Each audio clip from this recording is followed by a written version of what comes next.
Hello दोस्तों, नमस्कार। मैं नीरज और आज हम बात करेंगे महिलाओं के बारे में। ये मेरे खुद के अनुभव हैं जो मैं आप सबके साथ शेयर करना चाहती हूँ कि जब मैं स्कूलिंग कर रही थी तो मैंने वहाँ कभी मैथिली शरण गुप्त की कुछ लाइनें पढ़ी थी और आपने भी पढ़ी होंगी, पढ़ी नहीं होंगी तो सुनी होंगी कि अवला जीवन हाय तुम्हारी यही कहानी, आंचल में है दूध और आँखों में है पानी। और उस वक्त मुझे ये लाइनें बड़ी सार्थक लगी। मैंने इससे पहले भी वो सब कुछ देखा था जो इस कविता के द्वारा कहा जा रहा था, लेकिन सार्थकता मुझे तभी नजर आई और मुझे समझ में आया कि सच बात है। औरत इस दुनिया का सबसे निरीह बेचारा बेबस प्राणी है जिसका जन्म वंशवाद को बढ़ाने के लिए यानी प्रजनन के लिए और सारी जिम्मेदारियों के लिए और सारे फर्ज पूरे करने के लिए ही हुआ है। मैं ग्रामीण परिवेश से हूँ, तब मैंने इस चीज़ को गौर की कि हाँ, मेरे आसपास की जो महिलाएं हैं वो दिन भर अपने घर का काम करने के बाद छोटे छोटे बच्चों को साथ लेकर या छोड़कर चली जाती हैं। दिन भर पति के साथ खेतों में काम करती हैं, मजदूरी भी करती हैं और घर आकर फिर से उन्हें अपनी सारी जिम्मेदारियां निभानी होती हैं। और उस वक्त सब संयुक्त परिवार में रहते थे तो काफ़ी मेंबर्स हर एक फैमिली में हुआ करते थे, तो उन सबका खाना बनाना और सबसे बाद में खुद खाना, ये चीज़ और मैंने देखी थी।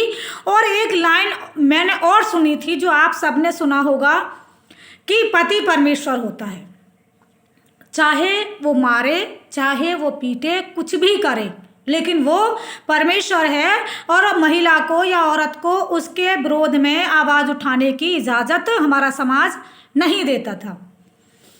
और फिर मैंने बहुत सारी चीज़ें देखी कि महिला को अपने अधिकारों के बारे में कुछ ज्ञान ही नहीं है।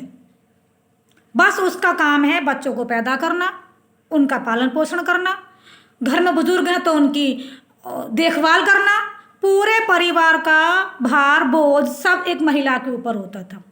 और पूरी जिंदगी वो रोती बिसुरती ही रहती, क्योंकि जितना वो काम करती उसके अनुसार ना तो उसको मान था ना ही उसकी इज्जत थी। वो एक वाकई निरीह प्राणी थी। तो मेरे मन में ये बैठ गया, हाँ सच बात है, औरत बड़ा ही बेचारा प्राणी है जिसका कोई अधिकार नहीं है। लेकिन धीरे धीरे धीरे जैसे मैंने स्टडी शुरू की, मैंने देखा इस चीज़ को। जब हमने लक्ष्मीबाई के बारे में पढ़ा, रानी चेन्नम्मा के बारे में पढ़ा, बहुत सारी महिलाओं के बारे में जब हम पढ़ने लगे तो हमें लगा ये कौन सी महिलाएं हैं, ये तो अबला नहीं है, और ये तो बहुत पहले ही पैदा हो चुकी थी, आज की भी नहीं है, फिर ये अबला क्यों नहीं है।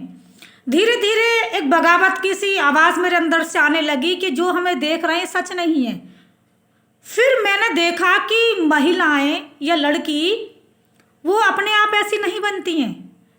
इस पितृसत्तात्मक समाज के द्वारा बड़ी सोची समझी साजिश के तहत ये सब तैयार किया जाता है कि जब लड़की पैदा होती तो उन्हें बड़े होने पर उन्हें गुड़िया गुड्डे के खेल खेलने के लिए दिया जाता। अगर वो गिल्ली डंडा खेलने लगती, जो मेरे साथ की लड़कियां भी थी, अगर वो गिल्ली डंडा खेलने की कोशिश करती तो उनसे मना किया जाता, नहीं ये लड़कों के खेल हैं। कबड्डी उस समय बड़ा बच्चे खेलते थे, कबड्डी नहीं, ये भी लड़कों का खेल है। और लड़कियों के लिए कि अलग से ही हिदायतें होती थी, दुपट्टा लेकर रहो, सर ढांप कर रहो, ज़्यादा तेज़ बातें ना करो, बहुत नहीं हंसो। ईश्वर का शुक्र है कि मेरे साथ ऐसा नहीं था, क्योंकि मेरे जो बड़े भैया थे वो काफ़ी वेल एजुकेटेड थे और दिल्ली में टीचर थे, तो हमारे घर का जो एटमॉस्फेयर था वो उस तरह का नहीं था, तो हमने ये सब चीज़ें नहीं देखी थी।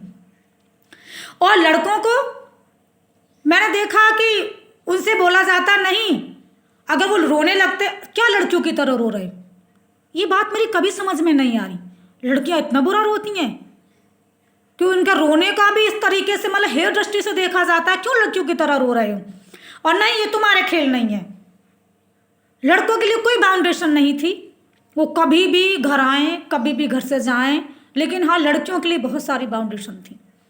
लेकिन धीरे धीरे धीरे धीरे मुझे बहुत सारी चीज़ें समझ में आने लगी कि महिला अबला नहीं है, बल्कि उसको अबला बनाया जा रहा है। मैं देखती नवरात्रि में 9 दिन घर के पुरुष भी महिला की पूजा करने मंदिर जाते थे और वही पुरुष फिर घर आकर अपनी महिलाओं को मारते पीटते थे, लड़कियों को बाउंड करते थे। मैं बड़ा कंफ्यूज हो जाती, ये कैसा समाज है।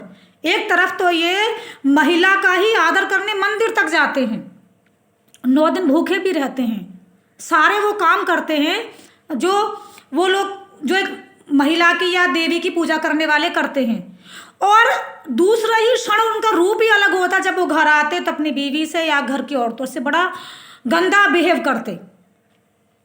बहुत सारी चीज़ें मेरे दिमाग में चलने लगी और जब धीरे धीरे मैंने इन चीज़ों को सीखना शुरू किया तो मुझे लगा नहीं, महिला अबला नहीं है, त्याग की मूर्ति, ममता की देवी, ये सब बातें कह कहकर औरत को इस तरीके से बना दिया गया कि औरत अपने बारे में सोचे ही नहीं।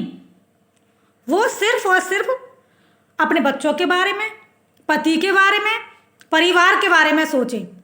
और जब कभी लड़कियां विदा होती तो मैं एक बात बड़ा सुनती थी कि बेटा देखो, तुम अपने पीहर से डोली में विदा हो रही हो और ससुराल से अर्थी में ही आना। ये चीज़ मुझे बड़ी बात में समझ में आई जब कितनी सारी लड़कियां ख़त्म हो जाती या बहुत सारी लड़कियां जब वो बहुत एजड हो गई, जब मैंने उनके द्वारा सुना कि पूरी ज़िंदगी हमने दुख सहे, प्रताड़ित किए गए, शोषण हुआ हमारा, लेकिन माँ बाप ने हमें सिखा कर भेजा था कि ना बेटा, ससुराल से तो तुम अर्थी में ही आओगी, इसलिए हम कभी आ ही नहीं पाए। और यही सीख उन्होंने अपनी बेटियों को भी दी। यानी ये सर्किल चलता ही गया, चलता ही गया। लेकिन आज समय बदल रहा है, आज समय बहुत बदल रहा है और आज महिलाएं अपने अधिकार जानने लगी हैं और ये अधिकार जानना शिक्षा के द्वारा शुरू होता है। मैं एक टीचर हूँ और मैं हमेशा ही चाहती हूँ जब गांव में मैं जाती हूँ या गांव के लोग मिलने आते अपने बच्चों से बातें करने या पूछने या पेरेंट मीटिंग होती है तो मैं उनसे एक ही बात कहती हूँ, अपनी बेटियों को पढ़ाओ ताकि ये अपने अधिकारों को जानें। ये जाने कि यदि मेरे साथ शोषण होता है, यदि मुझे प्रताड़ित किया जाता है तो मेरा कौन सा अधिकार मुझे सुरक्षा प्रदान करेगा। आज की महिला अबला नहीं है, ये मेरे कहने की ज़रूरत नहीं है, ये आप भी जानते हैं। हाँ, लेकिन एक चीज़ हुई, समाज को ये बर्दाश्त नहीं हुआ, पुरुष समाज को, कि महिला हमारे बराबर कैसे खड़ी हो गई या हमसे आगे कैसे निकल गई, और फिर डिवोर्स केस बढ़ते चले गए। जैसी महिला ने अपने अधिकार जानने शुरू किए, उसने बगावत की, अपने शोषण के विरुद्ध आवाज़ उठाई, तो पुरुष समाज को बहुत बुरा लगा। तलाक, डिवोर्स बढ़ते ही चले गए और आज उनकी संख्या बहुत ज़्यादा है। लोगों को लगने लगा महिला, और जैसे मैं गांव में भी सुनती थी कि अरे जो और ज़्यादा पढ़ी लिखी होती है वो सर पर चढ़ जाती है। मेरी समझ नहीं आया, तुम कैसी बातें करते हो, तुम कहाँ से ऐसी बातें लाते हो, कैसे तुम्हें लगने लगता है कि हम तुम्हारे तुलना में खड़ी हैं।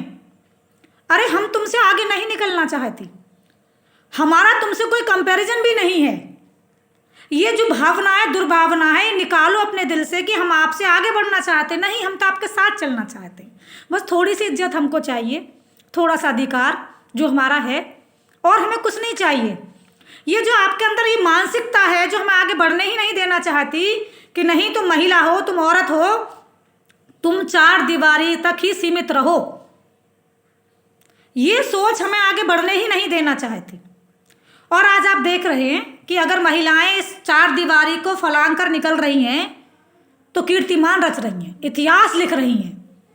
आज की महिलाएं, आप भावना कांत देखें जो फाइटर प्लेन चला रही हैं, और पहले भी सुरेखा यादव जो हमारी पहली रेल को चलाने वाली संचालक थी, और देखिए कर्णम मल्लेश्वरी, पीटी उषा, पीवी सिंधु, भावना कस्तूरी, आरोही पंडित, अनगिनत आज नाम हमारे सामने हैं जो इस बात को बताते हैं कि नहीं, महिला अबला नहीं है। अरे वो अबला हो ही कैसे सकती है जिसने दुनिया सिरजी, जिसने आपको बनाया, आपकी परवरिश की। आप देखें इतिहास उठाकर भी, जब महाराज शिवाजी के राव के बारे में पढ़ते तो उनकी माँ जीजाबाई को उनको यहाँ तक पहुँचाने में बड़ा अहम रोल था। जितने महापुरुष आप सभी की जीवनियाँ देखें, या तो उनकी पत्नियाँ या उनकी माँ उनकी सफलता के पीछे थी। महिलाओं ने बड़े बड़े त्याग किए, वो कैसे अबला हो सकती है। तो आप सब पुरुष समाज से मेरा यही कहना है कि इस मानसिकता को बदलिए। हमें आपसे आगे नहीं जाना, हमें आपको नीचा भी नहीं दिखाना, बस हमें आपके साथ चलना है, हमें आपकी समानता में रहना है। और जब हम दोनों मिलकर रहेंगे तो जो हमारी आने वाली जनरेशन है वो भी मिलकर रहेगी और एक नई मानसिकता पैदा होगी, एक नई सोच पैदा होगी कि आज की नारी अबला नहीं है, आज वो सारे काम कर सकती है जो एक पुरुष कर सकते हैं। नमस्कार।